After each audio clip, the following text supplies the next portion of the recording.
गोरखपुर के विधायक श्री राजेश त्रिपाठी से हमने खास राजेश जी, ऐसे क्या रहा कि बसपा को छोड़ के और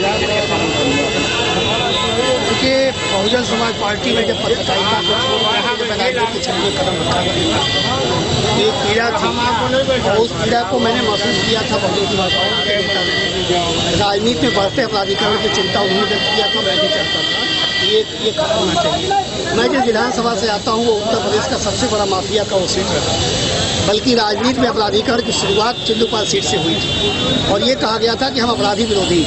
तो हम ये बात सोच के ज्वाइन किए थे कि दलितों, पीड़ितों, शोषितों या गरीब सवर्णों की ये हिमायत की बात करते हैं, ये अपराधियों के राजनीति में अपराधीकरण या खात्मे की बात करते हैं, मैं शामिल हुआ था। लेकिन जो सीट बहुजन समाज पार्टी पिछले 6 बार से हार रही थी, लगातार हार रही थी, उसको की जान पर खेलकर हमारे मित्रों ने, हमारे कार्यकर्ताओं ने जिस सीट को जीत के दिया, उसी माफिया परिवार को 6 महीने बाद उसी पार्टी में शामिल करा लिया गया।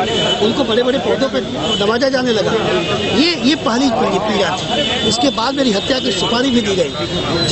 जो नेता अपने ही, उसका ही सांसद, उसके ही विधायक की हत्या की सुपारी देता हो और वो मौन रहता हो, इसका मतलब उसके लिए कार्यकर्ता महत्वपूर्ण नहीं था, उसके लिए माफिया महत्वपूर्ण था। आज की तारीख में बहुजन समाज पार्टी माननीय कांशीराम साहब के मिशन से भटक करके पूर्ण रूप से पैसे के कमीशन पे आके टिक गई है। इस नाते मेरे जैसे लोग जब वो बाबा साहब के सपने को छोड़ गई, जब वो मान्यवर साहब को उम्मीदों को छोड़ गई, जब कार्यकर्ताओं की अपेक्षाओं को छोड़ गई, तो फिर बहुजन समाज पार्टी में रहने का कोई मतलब नहीं था।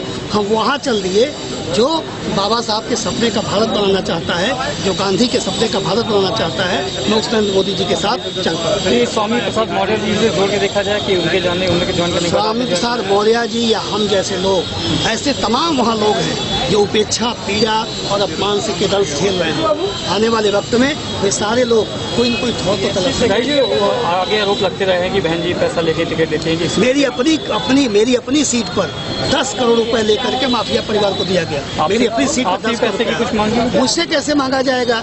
जब मैं 2007 में आया तो 6 बार वो सीट हारी हुई थी। उन्हें उम्मीद ही नहीं थी कि शायद जीत पाएगा। जब हमने जीत लिया 2017, 2007 जीता, 2012 जीता, तब उन्हें लगा कि अब इसका रेट खोला जा सकता है। 10 करोड़ का सौदा कर लिया। ये टिकट कटने की वजह से आप इधर रहे हैं? नहीं, मैंने आपको बताया टिकट कटना महत्वपूर्ण नहीं है। मैं बहुजन समाज पार्टी अगर अपनी नीतियों पर कायम रहती तो एक सामान्य कार्यकर्ता बन के वहाँ पड़ा रह जाता। मगर जब अपने मिशन पे नहीं कायम है, अपने ही दलित भाइयों के वोटों का सौदा किया जा रहा हो, तो फिर मेरे जैसे लोगों का टिकने का क्या मतलब? बहुत